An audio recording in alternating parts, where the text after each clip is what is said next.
Next, let's queer up trans rights. 31 Republicans filed challenge to Tennessee's transgender care ban. More than 30 Republican officials filed an amicus brief with the U.S. Supreme Court opposing Tennessee's ban on transition-related care for minors. The signatories included former Republican members of Congress, argued the state is infringing on parental rights by preventing informed medical decisions. The brief states, quote, states have no business overruling the decisions of fit parents who make an informed medical choice for their children, end quote.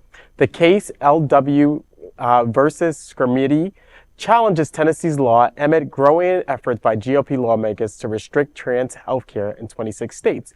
Ileana Ros-Lehtinen, I'm screwing up your name, sorry, a former Republican Congresswoman and mother of a transgender son, emphasized, quote, parents know what is best for their children and the government should not stand in the way of well-informed decisions, end quote.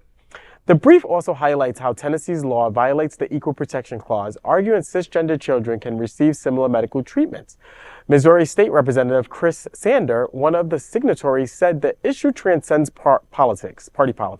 Quote, it's not a partisan thing to be gay or trans, end quote. Wow. First, I'm pretty shocked that Republicans are actually supporting an amicus brief against a ban on trans. We're typically hearing the story of, Republicans are full support of trans bans. They're actually the ones who lead it in most state legislature. So it's pretty shocking to hear this. I think it's great news in some regard. I'm just still waiting to hear what's the catch here with Republicans supporting the right of minors to and their parents to actually choose whether they can go forward with a surgery like this or not. I do believe personally that it's up to the parents to make the decision. They are, hopefully they would have been well informed about the risks associated with doing any such surgery. So I do believe it's a parent's right to choose in collaboration with their child, whether they have this particular surgery. But I'm pretty shocked that Republicans are supporting any amicus brief against a ban. So it's really weird, actually.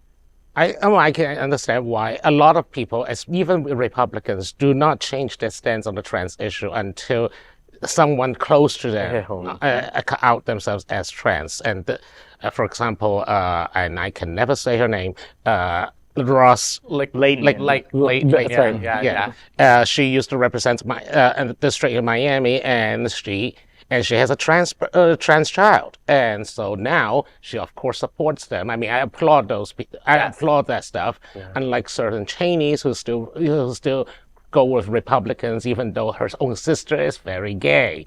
But she regrets. Yeah, and she writes that she regrets. But the thing about this, I call it the Republican paradox of parental rights. They only like parental rights when it suits them. When conservative parents want to exercise the parental right to ban books, to burn LGBTQ materials in schools, to ban gay teachers, that's parental rights for them to choose. Meanwhile, if the parents wants to let their child go through gender-confirming surgery or hormone treatments, suddenly the state has intervened because being trans is bad, and the parents make bad choices.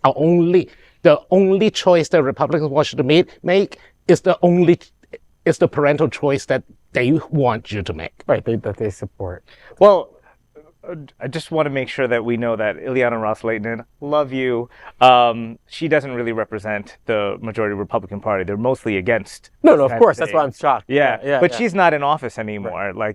She's, yesteryear, and she represented 305 really well. And she was one of the few Republicans that actually could find common ground with people and had a beautiful heart. Really, really like her. Didn't know that she had a trans son. So that's awesome too. Like her even more. Yeah. I disagree with the quote where she says parents know best, because a lot of times parents don't know best, as many LGBTQ plus kids know. So I think in her case, yes, she probably did know best. I'm personally, for many medical reasons, pretty much in almost all cases against any kind of chemical or surgical treatment for gender-affirming care under the age of 18 for many, many reasons, which we can get into at another time. However, her argument is sound when it comes to what the government's role in that is. And I think that's where doctors are involved. It should be between the parent and the medical professionals, because politicians are not medical professionals. And so in those rare cases in which a medical professional is saying this is the right course of action, and the parent agrees, and the child agrees, then they should be able to go ahead with whatever they need. So it is an infringement of the government on not just a parent's right, but just a civilians' rights in this human country. rights in general. Well, I just want to know, when can the Republicans start turning the page and stop this attack on the trans? It's like, okay, we've heard it. I don't think they These are people going are to. living, they're moving, there's laws that kind of stand behind them. There's some there that are against them. When it becomes politically expedient. Not that's exactly. when they- Actually, they will back off from the anti-trans rhetoric when and if being anti-trans would somehow become taboo, or I mean, for But years. there's other topics that but to they your- talk about. Right. But to your point, Bobby, like we see 30 plus, Republicans actually sign this amicus brief. I think to your point that when it hits home, that's when it starts to change, right? And look at this particular issue, right? We have 30 of them, and I would somehow, I haven't done the research, but probably all 30 of them have somebody who's trans in their life, and now they all of a sudden have turned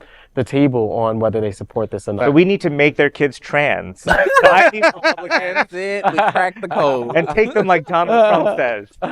One day, see us, Sonny. That's a story. That's a story for a little bit later. Meanwhile. That was good.